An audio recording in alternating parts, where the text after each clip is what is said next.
ആചാരങ്ങളുടെ അഭിഷേക കാവടികൾ ഒരുക്കുന്ന തിരക്കിലാണ് കൊടകര കാവിൽ ഇടയപ്പുറത്ത് അരവിന്ദാക്ഷൻ എന്ന 71കാരൻ.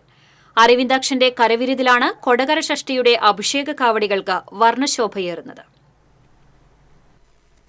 പൂനിലാർക്കാവ് ദേവസ്വത്തിന്റേതാണ് അഭിഷേകത്തിനുള്ള കൊട്ടിക്കാവടികളെങ്കിലും 3.5 പതിറ്റാണ്ടിലേറെയായി അവയെ വർണ്ണാഭമാക്കുന്നത് അരവിന്ദാക്ഷന്റെ ദിവസങ്ങളോളം നീളുന്ന പരിശ്രമം കൊണ്ടാണ്.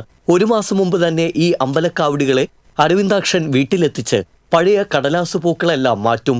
മയിൽപീലി, വർണ്ണക്കടലാസുകൾ, ഈർക്കിൽ, പശ എന്നിവ ഉപയോഗിച്ചാണ് കാവടികളുടെ നിർമ്മാണം. 22 കാവടികളാണ് ഇക്കുറി നിർമ്മിച്ചിരിക്കുന്നത്. കാവടികളുടെ അവസാനഘട്ട മിനുക്കുപണിയിലാണിപ്പോൾ അരവിന്ദാക്ഷൻ. ഒരു 32 വർഷത്തോളമായിട്ട് ഇത് കൊണ്ടുവന്ന് അലങ്കരിച്ച് കൊണ്ടുനടക്കല്. വളരെ കാലങ്ങളായിട്ട് ഇതിന്റെ പണികളൊക്കെ നമ്മൾ തന്നെയായിരുന്നു.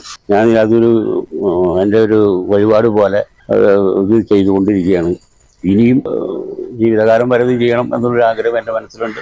ഷഷ്ഠിയുടെ തലേദിവസം പൂനിലാർക്കാവിലെ മേൽശാന്തി ഈ കാവടികളിൽ സുബ്രഹ്മണ്യസ്വാമിക്ക് അഭിഷേകത്തിനുള്ള പനിനീര്, ഭസ്മം, പഞ്ചാമൃതം, കളഭം എന്നിവ കെട്ടിയൊരുക്കും. ഷഷ്ഠി ദിവസം ആദ്യ അഭിഷേകം പൂനിലാർക്കാവ് ദേവസ്വത്തിൻ്റെതാണ്. ഈ കാവടികളുമായാണ് അവർ അഭിഷേകത്തിന് പുറപ്പെടുക. അവിടെ എത്തി അഭിഷേകം നടത്തിയ ശേഷം കാവടികൾ തിരികെ പൂനിലാർക്കാവിലെത്തും. തുടർന്ന് വിവിധ കാവടി സംഘങ്ങളും അവരുടെ കാവടികളുമായി താളവാദ്യത്തിന്റെ അകമടിയോടെ അഭിഷേകത്തിനെത്തും.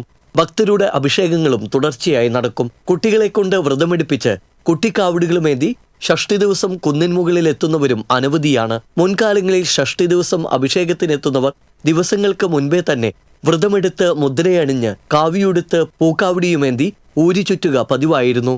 2 പതിറ്റാണ്ടു മുമ്പ് നടനും നാടക സംവിധായകനുമൊക്കെയായി കലാരംഗത്ത് നിറഞ്ഞുനിന്ന പ്രതിഭയാണ് അരവിന്ദാക്ഷൻ.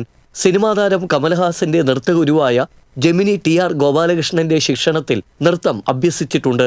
പൂനിലാർക്കാവ് ക്ഷേത്ര സംരക്ഷണ സമിതി ഭരണസമിതി അംഗവുമായ അരവിന്ദാക്ഷന് അഭിഷേക കാവടികളുടെ നിർമ്മാണം മുരുകസ്വാമിക്കുള്ള സമർപ്പണം കൂടിയാണ്. TC വിനോസ്, കൊടകര.